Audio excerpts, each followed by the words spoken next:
坊主なお死んだ。優しすぎて剣客にはそぐわぬ。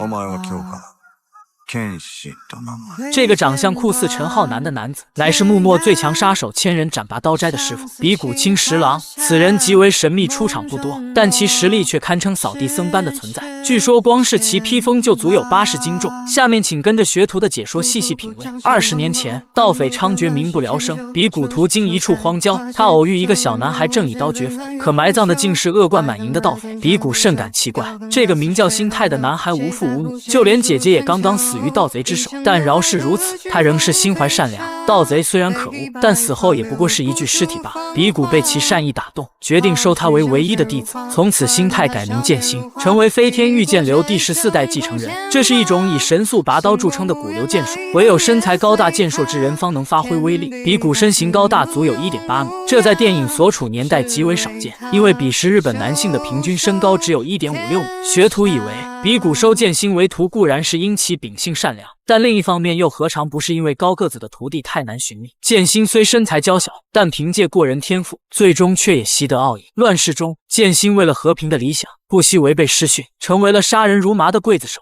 终于和平时代到来，却不料志志雄率领10本刀卷土重来，而剑心甚至打不过志志雄座下的少年剑客。为救神谷薰，剑心不惜跃入海中，本以为生命就此终结，却没想到被一位赶海的高大男子所救，而此人正是他的师傅比古清十郎。师徒阔别已有15载，虽然隐于荒岛，但比古却也听说了千人斩的传闻，何曾想竟真是自己的徒弟。他大感失望，因为飞天御剑流可除强扶弱，但绝不可服务于权贵。他坚信剑乃凶器，剑术是杀人的伎俩，无论用多么华丽的辞藻去修饰，那始终是事实。剑心所谓正义的杀戮与罪恶无异。学徒以为通过比古此言，可猜测其应是一名佛教信徒，因为佛教讲求因果循环，杀戮即是因，罪孽即是果，有因则必有果，罪孽滋生仇恨，仇恨又驱动杀戮，从此因果循环不止。比古身怀武艺，却选择皈依，他不为任何势力服务，便是为此。但在学徒看来，正义的杀戮或许无错，正所谓菩萨心肠，霹雳手段，放下屠刀亦可立地成佛。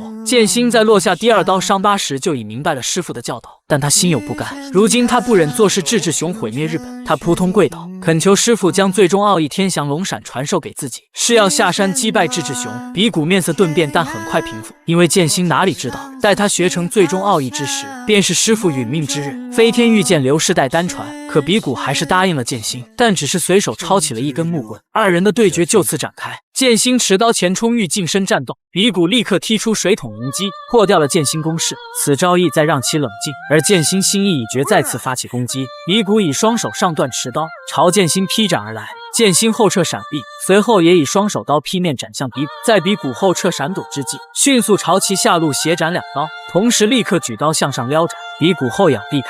剑心上撩斩，顺势接劈面斩击，这几记连招当真凶险。岂料比古早有预判，他不待剑心招式成型，便已提前向左闪避。剑心一刀斩空，后背空门大开。比古见状，立刻出手擒抓，他揽住剑心左臂，并向下压制。二人力量差距悬殊，若是比古认真起来，想必此处剑心就已被制服。比古右手刀上撩斩击，剑心挣脱束缚向前翻滚避开，比古跟上追击，以双手刀斜斩而出。剑心跃起登树避开斩击，在其起身的一刹，比古立刻举刀劈斩，剑心横刀格挡。这里剑心身后是障碍物，已无法再退，只能向一侧闪避。可比古根本不给剑心喘息调整的机会，紧跟着便挥出一刀，剑心勉力招架，比古继续前压，双手刀劈面斩来，剑心横刀格挡，但这一击是大力沉，登时将剑心劈翻跪地。比古横刀蓄力前推，剑心使力向一侧挣脱，比古上撩斩立刻跟上，剑心向后翻滚避开，却不料起身的一刹，比古木刀已至面门。剑心的身法固然灵活，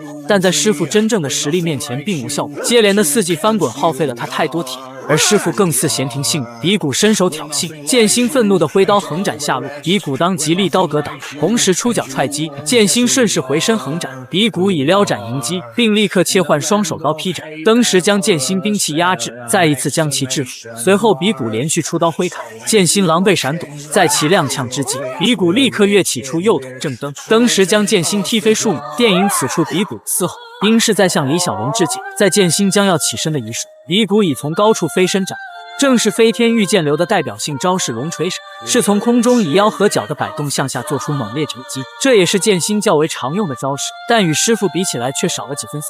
比古双手持刀垂立身前，这是要使出奥义九头龙闪的前兆，是以神速同时使出堂主、袈裟斩、逆袈裟、左至、右至、左切上、右切上、逆风、突刺这9种招式，因为速度太快，对手基本无法防御。此时的剑心还没有领悟最终奥义天翔龙闪，自然也无法破解这一招。剑心勉强挡下前面几招，但被最后2招袈裟斩和突刺击住，登时跌飞倒地。而比古的木棍也已断为2截。深夜，师徒在屋内闲谈，比古身怀无双剑术，但却选择归隐。这张定格画面里基本涵盖了比古的全部生活：打猎、砍柴、酿酒、陶艺，易于破屋，生活自给自足，没有车房和工作压力。这种生活令多少人向往。比古曾言：春观夜莺，夏望繁星，秋赏满月，冬会初雪。只是欣赏这些美景，酒便已足够美味。如果还是觉得难喝，那便是自己出了问题。而剑心身负罪孽，却只能喝出血的味道。在比古看来，如今的剑心背负了太多本不该背负的包袱，可剑心却道：